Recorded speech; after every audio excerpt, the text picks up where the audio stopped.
Love this subreddit so much, and I'm a huge true crime fan. And last night, something finally happened that was worthy of posting. So I live on a remote New England street. Just moved here recently from New Mexico. We moved into a gorgeous house, about 4 driveways up from a Mormon church. This church has services at random times. I'm agnostic, and not really tuned into the schedule they keep. So tonight, I was driving home from work and listening to a new episode from the True Crime Garage. I didn't want to stop listening, so instead of driving straight home, I slowed my speed so I could finish my episode, and decided to do a slow turn around the church as I listened.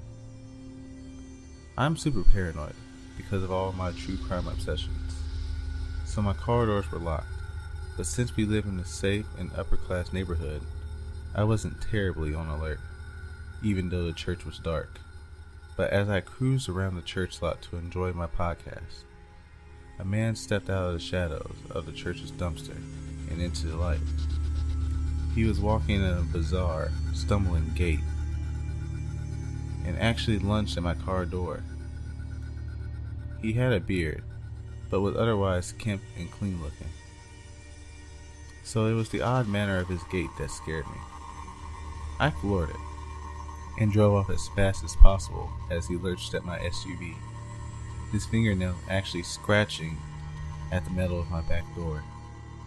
I was so freaked out that I drove for a while, not going home, but just circling streets, until I finally went home. My husband was out of town for training, so it's just me and my 2 pit bulls. They make me feel pretty safe, and I do have a gun that my husband leaves me, but as a true crime addict, I'm always on edge.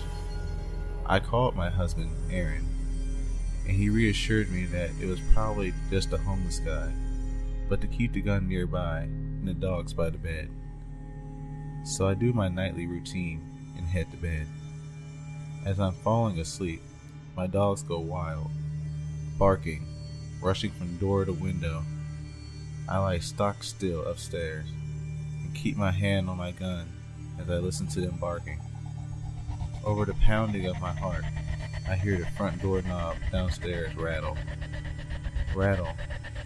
as someone tries to twist it open.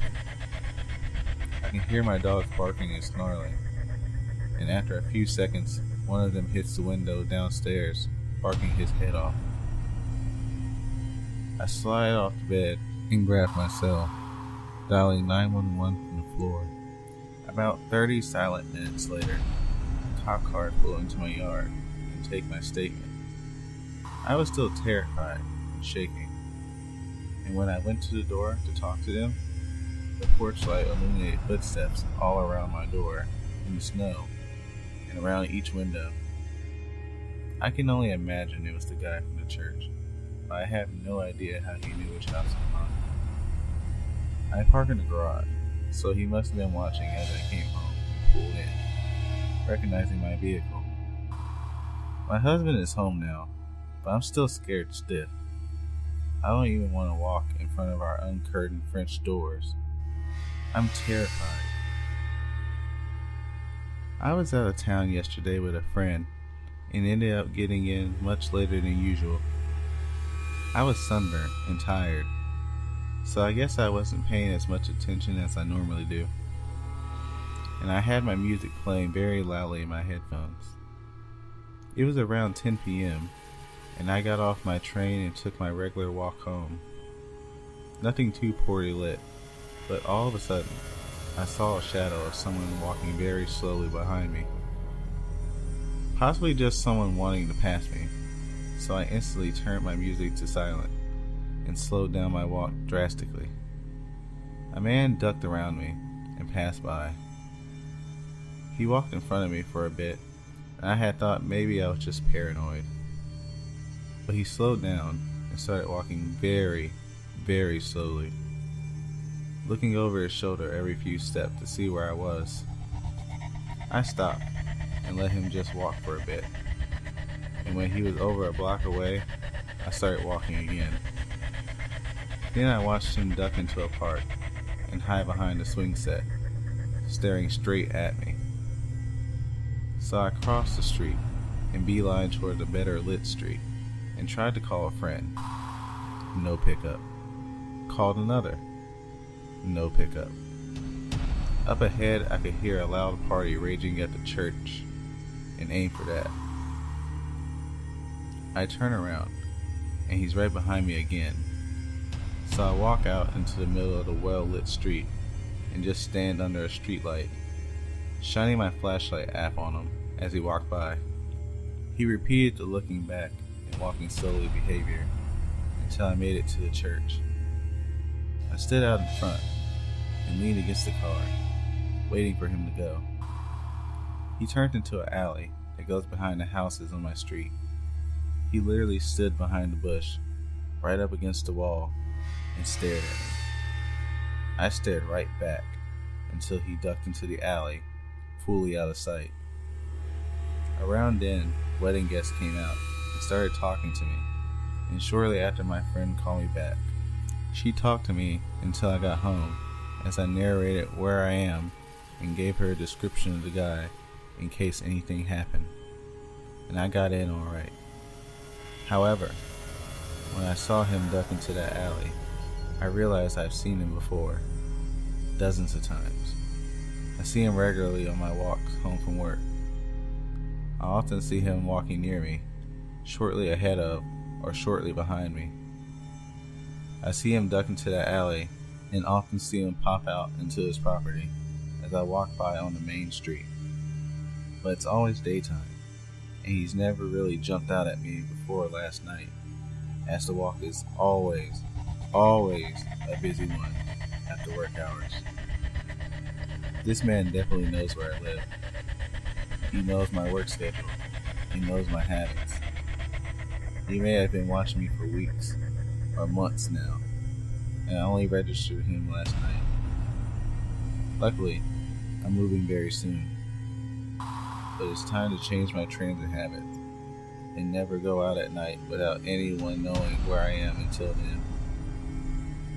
Any other tips of what to change up or do are highly welcome.